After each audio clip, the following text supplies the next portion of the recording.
Assalamualaikum warahmatullahi wabarakatuh. Berjumpa kembali di channel Info Penting. Nah, pada kali ini ya saya akan membahas kepada teman-teman semuanya di sini terkait P3K tahun 2024 kemarin ya yang sudah mengikuti ujian. Nah, di sini buat teman-teman yang sedang menunggu ya informasi terkait P3K paruh waktu. Di sini ada informasi penting ya yang ingin saya bahas kepada teman-teman semuanya. Sebelumnya jangan lupa ya teman-teman subscribe, like, komen dan share video ini jika bermanfaat buat teman-teman semuanya. Saya ingin menjelaskan ya kepada teman-teman semuanya. Jadi jika kita tidak mendapatkan kuota formasi P3K tahun 2024 kemarin, apakah dari kita dapat menepati ya atau mendapatkan kelulusan di P3K paruh waktu. Nah, di sini ya buat teman-teman semuanya ada informasi ya dari BKN ya. Jadi di sini pemerintah telah menerbitkan keputusan untuk memperjelas teman-teman ya, untuk memperjelas status pegawai non ASN yang terdaftar dalam pangkalan data atau database BKN teman-teman ya.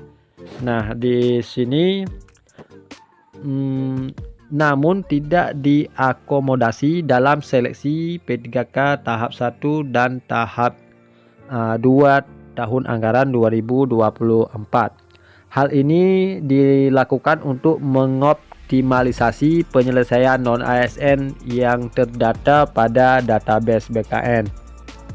Nah, kemudian sejalan dengan fokus pemerintah melalui amanat undang-undang ASN ya, para non-ASN database BKN yang terkendala atau tidak tertampung dalam pendaftaran seleksi P3K 2024 yang kemarin ya teman-teman, akan dialihkan dalam kebijakan P3K paruh waktu. Nah, di sini sudah ada kebijakan paruh waktu sesuai dengan keputusan Menpan RB ya nomor 16 tahun 2025. Nah, teman-teman bisa baca atau cek di keputusan Menpan RB pada nomor 16 tahun 2025. Nah, di sini ya dijelaskan keputusan ini mengatur tentang skema P3K paruh waktu teman-teman ya, termasuk soal penghasilan dan status pegawainya. Terang Kepala BKN Prof. Zudan Arif. Kebijakan P3K paruh waktu diambil sebagai langkah pemerintah dalam penyelesaian penataan pegawai non ASN. Nah, pemenuhan kebutuhan ASN ya teman-teman di lingkungan instansi pemerintah, memperjelas status pegawai non ASN serta peningkatan kualitas pelayanan publik dalam mendukung kelancaran pelaksanaan tugas dan pelayanan kepada masyarakat teman-teman ya. Kemudian langsung saya scroll ya, di sini ada kriteria ya teman-teman ya.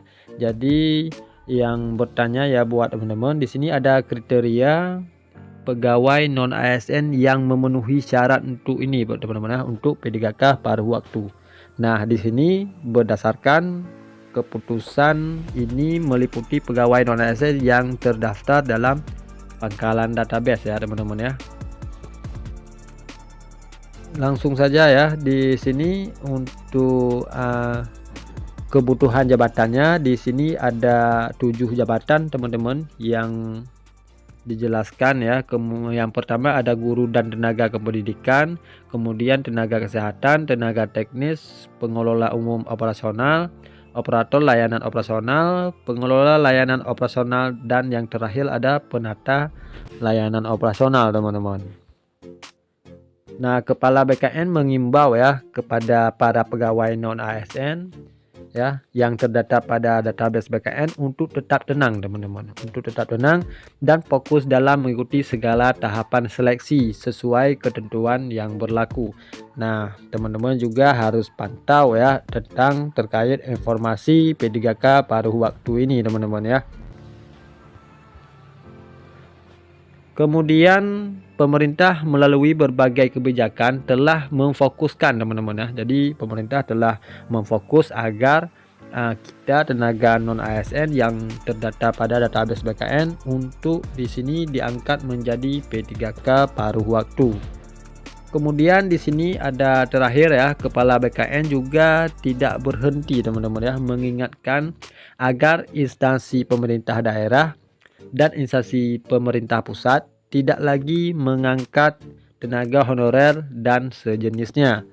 Lebih lanjut terkait ketentuan pengadaan P3K paruh waktu.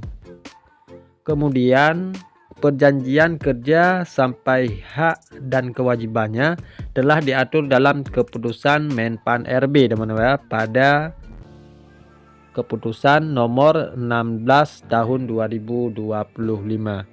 Nah, jadi di sini kesimpulannya adalah yang pertama kita pantau terus ya terkait informasi P3K paruh waktu.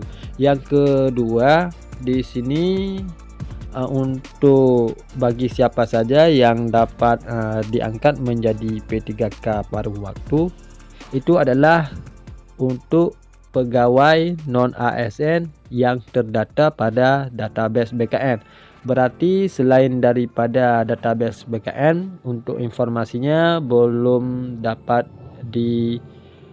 dijelaskan ya teman-teman ya, karena belum ada informasi info penting yang dapatkan ya terkait di luar dari database non ASN. Kita langsung baca buat teman-teman pada keputusan Menpan RB nomor 16 tahun 2025. Di situ banyak penjelasan pada diktumnya.